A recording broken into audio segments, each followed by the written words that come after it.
तो नमस्कार बच्चों, मैं फिर से उपस्थित हुआ हूँ आप लोगों के सामने इस YouTube चैनल में। जैसा कि मैं आपको अयोध्या सिंह उपाध्याय द्वारा लिखा हुआ प्रिय प्रवास और उसी का एक शीर्षक है पवन दूतिका, उसी से उद्धृत मैं आपको पढ़ा रहा हूँ पवन दूतिका, जिसमें से मैं आपको शायद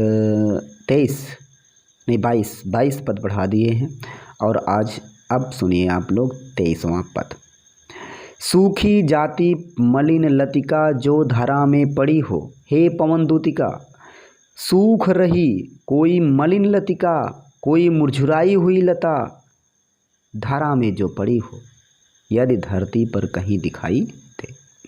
हे राधा, हे पवन दूतिका, सूखी जाति सूख रही मलिन कोई लताएं यदि धरती पर पड़ी हुई दिखाई दें, तो पाँवों के निकट उसको श्याम के ला गिराना, तो उस लता को उड़ा कर लाना और भगवान श्री कृष्ण के सामने ला कर के गिरा देना।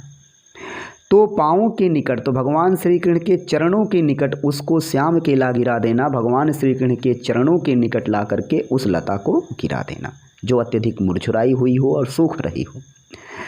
यूँ सीधे से प्रकट करना प्रीति से वंचिता हो, और भगवान श्री कृष्ण को अत्यंत सीधे से यह प्रकट करना, बताने का प्रयास करना कि प्रीति से वंचिता हो, ऐसे ही तुम्हारे प्रेम से वंचित होकर के, ऐसे ही तुम्हारे प्रेम से वंचित होकर के मेरा होना अति मलिन हो, सूखते नित्य जाना।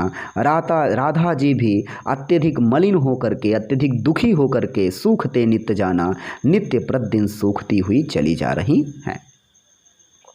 तो सूखी जाति मलिन लतिका जो धरा में पड़ी हो, यदि कोई सूख रही मलिन लताएं, मुरझुराई हुई कोई लता धरती पर पड़ी हुई हो, तो उसको उड़ाना और भगवान श्री कृष्ण के पाँवों के निकट, चरणों के निकट ला करके ला गिराना, उसे गिरा देना।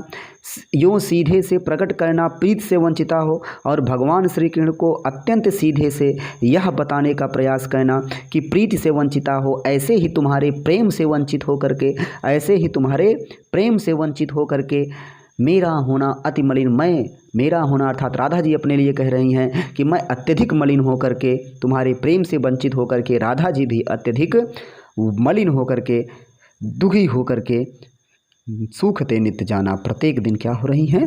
सूख रही हैं, प्रत्येक दिन सूखती हुई चली जा रही हैं, अर्थात कमज़ोर होती हुई चली जा रही हैं। आया समझ में?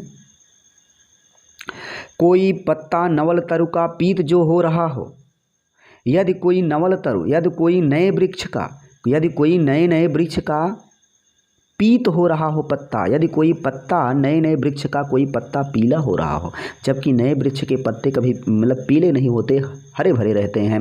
तो ऐसे वो कह रहे हैं कि यदि कहीं आपको ऐसा पत्ता दिखाई दे जो नए वृक्ष का हो और वो पीला होता हुआ तुम्हें दिखाई दे, कोई पत्ता नवल तरु का पीत जो हो रहा हो, यदि किसी नए वृक्ष का कोई पत्ता पीला होता हुआ दिखाई दे, तो प्यारे के दृग युगल के सामने ला उसे ही।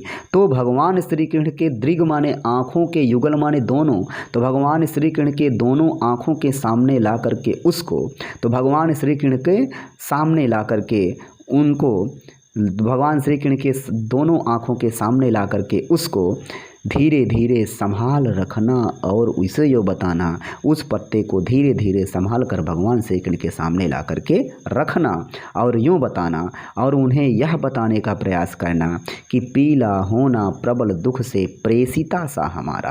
प्रेषिता मतलब कौन है? राधा जी कह रहे हैं पीला होना प्रबल दुख, ऐसे ही पीली होती जा रही हैं प्रबल दुख, अत्यंत दुख से प्रेषिता राधा जी, ऐसे राधा जी भी अत्यंत दुख के कारण क्या हो रही हैं? पीली होती चली जा रही हैं। अर्थात पीली होने चलेगा मतलब कि जिनको एकदम जो कमज़ोर हो गई हों वो पीली होती चली जाती है। जैसे कि कोई किसी को पीलिया पकड़ लेता है तो वो पीली होती हुई चली जाती हैं, या उनके अंदर ब्लड की कमी हो जाती है। तो वहीं कह रहे हैं कि जैसे ये कोमल पत्ता है, उसी प्रकार से राधा जी भी अत्यंत कमज़ोर होकर क्या हो रही हैं? पीली होती चली जा रही हैं। तो कोई पत्ता नवल तरु का जो पीत कहीं जो हो रहा हो, यदि कोई नए वृक्ष का कोई पत्ता पीला होता हुआ तुमको दिखाई दे, तो प्यारे के दृग युगल के सामने ला उसे ही। तो भगवान श्री कृष्ण के दोनों आँखों के दोनों आँखों के सामने ला कर के उसको धीरे से संभाल कर रख देना, धीरे से संभाल कर रख देना और उनको यूँ बताना, उनको यह बताने का प्रयास करना कि पीला होना प्रबल दुख से प्रेषिता सा हमारा। ऐसे अत्यधिक दुख से व्याकुल होकर के राधा जी भी अब क्या हो रही हैं, पीली होती चली जा रही हैं, कमज़ोर होती चली जा रही हैं। आया समझ में? मुझे पूरा विश्वास है कि ये दोनों पद भी आपको अच्छी तरह से समझ में आया होगा और मैं इसी के साथ विदा लेता हूँ। और मैं आपको बता देना चाहता हूँ कि अब अगले वीडियो में ये लास्ट वीडियो होगा इसके बाद का, और इसी के साथ ये पूरा चैप्टर ख़त्म हो जाएगा। और मुझे विश्वास है कि आप लोग इसको भली प्रकार से समझ रहे होंगे। और तब तक के लिए मैं आपसे विदा लेता हूँ। धन्यवाद।